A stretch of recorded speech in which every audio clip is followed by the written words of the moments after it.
কোরআন থেকে মানুষ উপদেশ গ্রহণ করতে চায় না।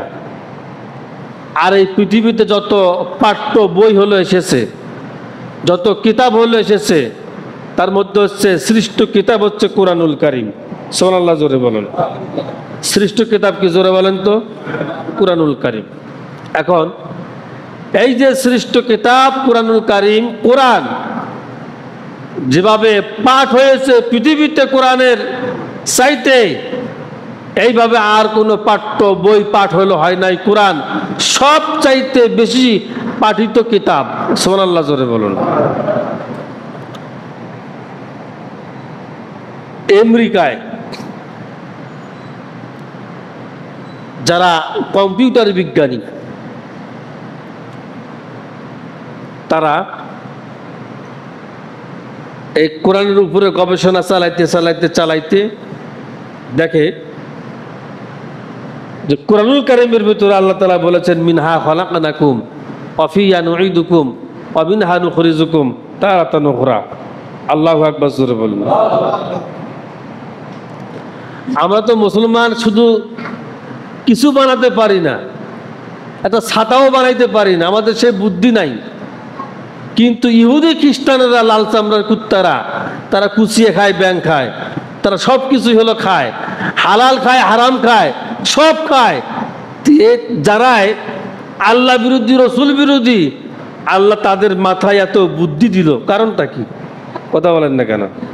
আর আমরা নামাজ পড়ি, রোজা রাখি, হজ করি, যাকাত দিই, এত হালাল পথে চলি, চলার পরেও আমরা মুসলমানরা ভালো ভালো জিনিস বানাইতে পারি না। কি ঠিক কি না? কারণ আমরা সঠিকভাবে এই কোরআনকে উপলব্ধি করি না। আমরা যদি সঠিকভাবে খুব সুস্থ মন মস্তিষ্ক নিয়ে এই কোরআনকে যদি আপনি আমি যদি রিসার্চ যদি করি, আমরাও সক্ষম হব তাদের চাইতে। আমরা মুসলমানেরা ভালো কিছু করার চিন্তা ভাবনা আমরা করতে পারবো, আমরা শিখতে পারবো। সুবহানাল্লাহ, জোরে বলুন। কিন্তু আমাদের সকালবেলায় সময় খায় গরু, 9টার সময় খায় হলো চার স্টল, 12টা থেকে 1টায় সময় খায় সিগারেট, 2টা থেকে 2:30টা খানা পিনা, ঘুম। কিন্তু আমরা শুধু নিজের আরাম আয়েশের জন্যই জীবনটা বিপন্ন করে দিচ্ছি, কিন্তু আল্লাহর জন্য, দিন ইসলামের জন্য, নিজেকে পরিবর্তনের জন্য আমরা কিছুই করতে পারতেছি না। এটা হচ্ছে আপনার আমার ব্যর্থতা। কথা বলুন তো, ঠিক কিনা? কাল লাগান। এই আমেরিকার 250 বৈজ্ঞানিক তারা দেখতে পেলেন যে আল্লাহ কোরআনে বলেছেন, মিনহা খলাকনাকুম ওয়া ফিহা নুঈদুকুম ওয়া মিনহা নুখরিজুকুম তারাতান উখরা। আল্লাহ এই মাটি থেকে মানুষ সৃষ্টি করেছেন। আল্লাহু আকবার, জোরে বলুন। মিনহা খলাকনাকুম, আল্লাহ এই মাটি থেকে মানুষ সৃষ্টি করেছেন। এই মাটিতেই আবার এই মানুষকে ঢুকাবেন। যালিকা লা মুহিল মাউতা ওয়া হুয়া আলা কুল্লি শাইইন কদির। আর এই মাটি থেকেই মানুষকে জিন্দা করবেন। সুবহানাল্লাহ বলবেন না? তাহলে মাটি থেকে সৃষ্টি, মাটিতে ঢুকাবেন, আবার এই মাটি থেকে কি আবার তুলবেন। এদের মাথায় ধরল না। এরা কোরআন আরো গবেষণা শুরু করলেন। দেখতে পেলেন যে এই কোরআনুল কারীমের ভিতরে আল্লাহ তাআলা বলেছেন যে এই কবরে একটা লোককে রাখার সঙ্গে সঙ্গেই মুনকার আর নাকির 2জন ফেরেশতা আসে। কয়জন? 2জন। ঘুমাচ্ছেন মনে হয়? ঘুমাচ্ছেন আপনারা? ঘুমাইলে ঘুমান, আমি আমার ওয়াজ করি ইনশা আল্লাহ। যদি না ঘুমান, সুবহানাল্লাহ আলহামদুলিল্লাহ বলেন, আল্লাহ খুশি হবে। কে খুশি হবে? জোরে বলুন। আল্লাহ খুশি হবে। কান লাগান। কয়জন ফেরেশতা আসবে? 2জন। নাম কি? মুনকার আর নাকির। জোরে বলুন, কি নাম? মুনকার আর নাকির। 2টা ফেরেশতা আসবে। কেন? ওই ফেরেশতা তাকে উঠাবেন, উঠে বসাবেন, বসে তাকে 3টা প্রশ্ন করবেন। তোমার রবকে, তোমার দিনকে, তোমার রসুলকে। কয় কয় প্রশ্ন? তাহলে ফেরেশতা আসবেন কয়জন? প্রশ্ন কয়টা? রবকে, দিনকে, নবীকে, রসুল, এই তিনটা প্রশ্ন করবে। এটা ওই মানে 250 বৈজ্ঞানিক তারা এগুলো মাথার মধ্যে নিয়ে ঘোরপ্যাক হলো খাচ্ছে। এখন এদের মাথায় আর ঢুকলো না যে এই মুনকার নাকির কিভাবে, কেন, কোনভাবে কবরে আসে, কিভাবে আসে, এটা আপনাকে আমাকে সকলকে দেখতে হবে। একটা মুসলমান মারা গেলেন, ওই মানে 250 বৈজ্ঞানিকের একজন ওই মুসলমানদের জানাজা পড়া, দোয়া করা, কবরে খনন করা, মাটি দেওয়া, তারপরে যেভাবে সুন্নত তরিকায় আতর গোলাপ দেওয়া, সব কিছু দেখলেন। দেখার পরে এই বৈজ্ঞানিক পরের দিন একটা অডিটর রুমে সকল বৈজ্ঞানিকদেরকে নিয়ে হলো বসলেন। বসে বললেন যে আল্লাহ এটা ডাইরেক্ট কোরআনুল কারিমের ভিতরে মিথ্যা বলেছে। নাউজুবিল্লাহ, জোরে বলুন। আল্লাহ কি বলেছে? মিথ্যা বলেছে। নাউজুবিল্লাহ বলবেন না? আল্লাহ কি মিথ্যা বলতে পারে? কথা বলেন না কেন? কি পারে? মিথ্যা আপনার আমার হইতে পারে, আমরা তো সঠিকভাবে আল্লাহ আল্লাহ হতে পারি নাই। কি পেরেছি? পারি নাই। এই যে গত 2 দিন আগে একটা ভিডিও হলো, দেখলাম, বলবো আগে একটা ভিডিও হলো দেখলাম, কয়েক সেকেন্ড আগে বলতেছে লিল্লাহে তাকবীর, আল্লাহু আকবার। যেই পুলিশ এসেছে সেই বলতেছে জয় বাংলা। কি বাংলা? কথা বলেন না কেন? কি বাংলা? জয় বাংলা। আর ওই মানে ভিডিওর সঙ্গে আর একটা ভিডিও হলো লাগা, আগে বলতেছে জয় বাংলা, এখন তো আর জয় বাংলা নাই। মুসলমান কোনদিন জয় বলতে পারে না। মুসলমান বলবে কি? বিজয় আর পরাজয়। এটা হচ্ছে মানে মুসলমানের ভাষা। মুসলমানের ভাষা কোনোদিন জয় নয়। মুসলমানের ভাষা কি? জয় নয়। মুসলমান বলবে বিজয় আর কি? পরাজয়। যেই বলতেছে জয় বাংলা, এখন পুলিশ এসে হলো হাজির, জয় বাংলা গ্রুপের লোক মাপ। এখন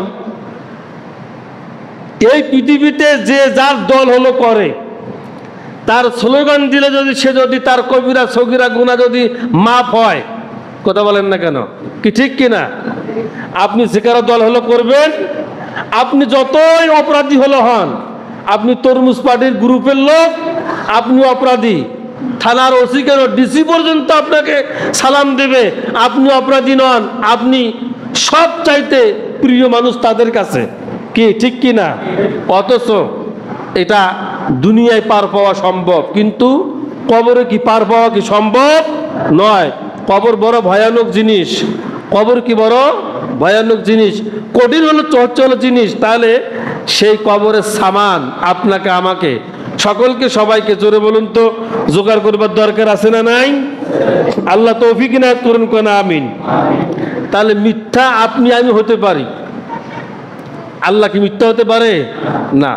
ওই বৈজ্ঞানিক বলতেছে যে এই মাটির মধ্যে যে লাশকে রাখা হলো হয়, এই জায়গায় মুনকার নাকি সওয়াল জবাব কেমনে নেয়, এটা আমার সন্দেহ।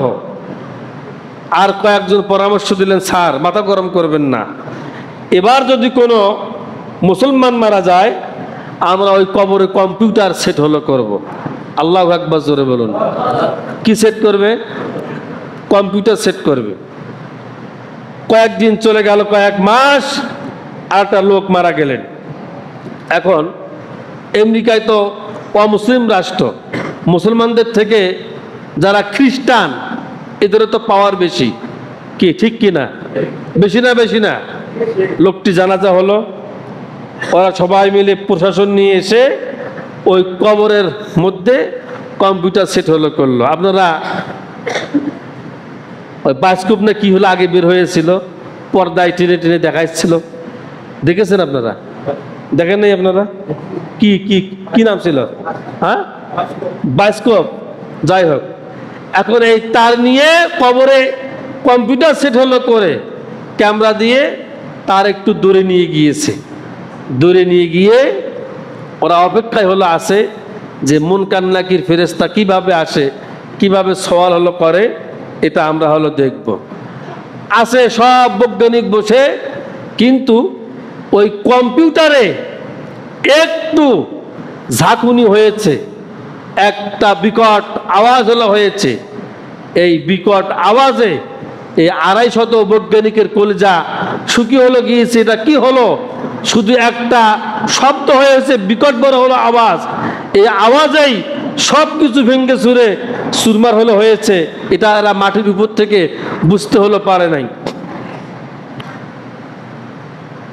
পরের দিন ওই বৈজ্ঞানিক প্রশাসন নিয়ে হলো গিয়ে কবরটা খুঁড়েছে। খুঁড়ে লক্ষ্য করে দেখে যে বড় বড় যত মেশিন হলো আছে সব পুরে সারকার হয়ে গিয়েছে।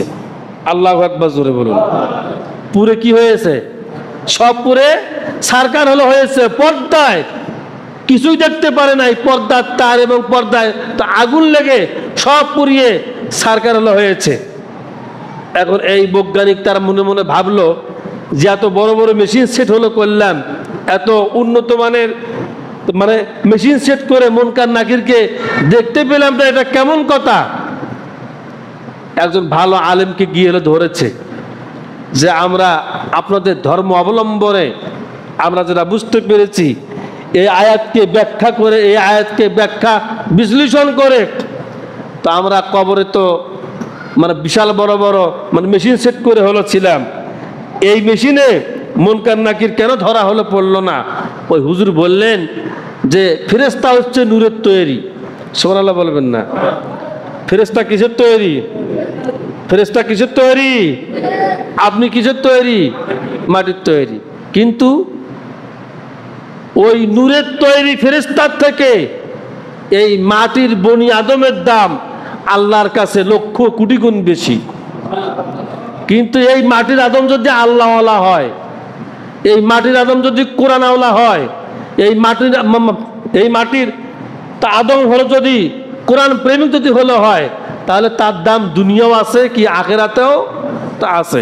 এখন ওই আলেম হলো বলতেছে যে আপনি যেগুলো নিয়ে হলো এসেছেন যন্ত্র, ক্যামেরা, মেশিন, তাহলে হচ্ছে এগুলো হচ্ছে ইলেকট্রনিক্স জিনিস।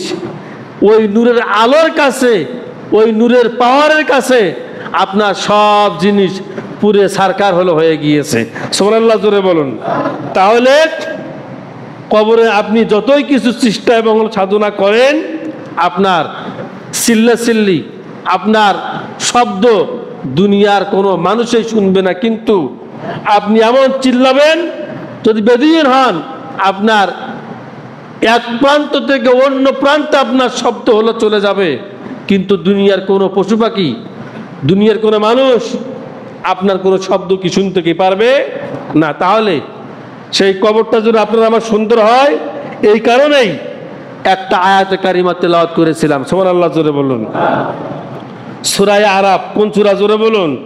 সূরা আরাফ 104 নম্বর আয়াত। আল্লাহ পাক বলেছেন, কান লাগান, ওয়াইজা কুরিয়াল কোরআন ফাসতামিউ লাহু ওয়া আনসিতু লাআল্লাকুম তুরহামুন। আর যখন কোরআন পাঠ করা হয়, সুবহানাল্লাহ, জোরে বলুন। কি পাঠ করা হয়? কোরআন পাঠ করা হয়। কোরআন পাঠ করা হচ্ছে, যখন তোমাদের সামনে কোরআন পাঠ করা হয়, আদব হচ্ছে দুইটা, তোমরা চুপচাপ ভাবে মনোযোগ সহকারে শোনো। সুবহানাল্লাহ, জোরে বলুন। মনোযোগ লাগাও, কান লাগাও, আর চুপ হয়ে যাও। তাহলে কি হবে? তোমাদের উপর আল্লাহ পাক সুবহানাহু ওয়া তাআলা রহমত নাজিল করতেই থাকবেন। সুবহানাল্লাহ, জোরে বলুন। তাহলে আমরা রহমত পেতে চাই তো? চাই না? চাই না? আমরা গুনাহ মাফ করতে চাই তো? আমরা সকলে কি জান্নাতি হতে চাই তো? তাহলে যদি চাই, তাহলে কোরআন শুধু সকালবেলা এক সুমা, দুপুরে এক সুমা দিলে হলো হবে না। প্রতিদিন এই কোরআনের অন্তত 5টা করে লাইন, 5টা করে আয়াত আপনি অর্থ সহ পড়বেন। সুবহানাল্লাহ, জোরে বলুন। কি সহ পড়বেন? জোরে বলুন। অর্থ সহ হলো পড়বেন। হযরতে আলী কাররামুল্লাহ ওয়াজহু বলেন, মান ক্বারা আল কোরআন ফাস্তাযহারাহু ফাআল্লা হালালাহু ওয়া হাররামা হারামাহু আদখালাহুল্লাহুল জান্নাহ ওয়া শাফাআহু ফি আশরাতিন মিন আহলি বাইতিহি কুল্লুহুম ক্বাদ আযাবাত লাহুন নার, রাওয়াহু তিরমিজি। হযরত আলী বলেন যে এই কোরআনের হালালকে হালাল জেনে, এই কোরআনের হারামকে হারাম হলো জেনে যে দুনিয়ার জিন্দেগি পাড়ি দিতে পারবে, ওই লোকটিকে কোরআনুল কারীম সুপারিশ করে আল্লাহ জান্নাতে নিয়ে যাবেন। সুবহানাল্লাহ জোরে বলুন। আপনি দুনিয়া যদি এই কোরআনকে যদি ভালোবাসেন, এই কোরআন প্রেমিক যদি হন, কোরআনের ছাত্র, কোরআনের আন্দোলন যদি আপনি যদি করেন, মজার ব্যাপার হলো কবরে যখন আপনাকে রাখা হবে, তখন ডান দিক দিয়ে নামাজ ব্যারিকেড দিবে। সুবহানাল্লাহ জোরে বলুন। ডান দিক দিয়ে কি ব্যারিকেড দিবে? নামাজ। ডানে বলবে, হে মুনকার নাকির, ঢুকতে পারবি না, আমি নামাজ। বামের দিক ডান ব্যারিকেড দিবে, বলবে আমি ডান, আমি ঢুকতে হলো দিচ্ছি না, দিব না। সামনে কোরআন ব্যারিকেড দিবে। সুবহানাল্লাহ জোরে বলুন। সামনে কি ব্যারিকেড দিবে? কোরআন ব্যারিকেড দিবে। কোরআন বলবে, হে আল্লাহর গোলাম, হে মুনকার নাকির, আমি ওই কোরআন যে কোরআনের জন্য আল্লাহর এই বান্দা রাজপথে জীবন দিয়েছে, রক্ত ঝরিয়েছে, তোমার এই বান্দা রাত জেগে জেগে কোরআন তেলাওয়াত করেছে, অথচ আমরা কোরআন তেলাওয়াত করি কিন্তু আমরা স্বাদ আস্বাদন করতে পারি না, আমরা মোটে স্বাদে পাই না, কিন্তু কোরআনের যে একটা আকর্ষণ আছে, আমরা এই আকর্ষণ থেকে আমরা দূরে সরি গিয়েছে। কারণ একটা যে মজা আছে কোরআনের তেলাওয়াতে অর্থে, আমরা এই মজাটা মুসলিম উম্মাহ পাচ্ছি না। কারণ হচ্ছে একটাই, আমরা এটাকে সহিভাবে শুদ্ধভাবে একদম হিদায়াতের আলো অন্তরে নিয়ে আমরা এটা তেলাওয়াত করতে পারি না। আল্লাহ তাআলা সকলকে কোরআন মাফিক জীবন পরিচালনা করবার তৌফিক ইনায়েত করুন। জোরে বলুন আল্লাহুম্মা আমিন।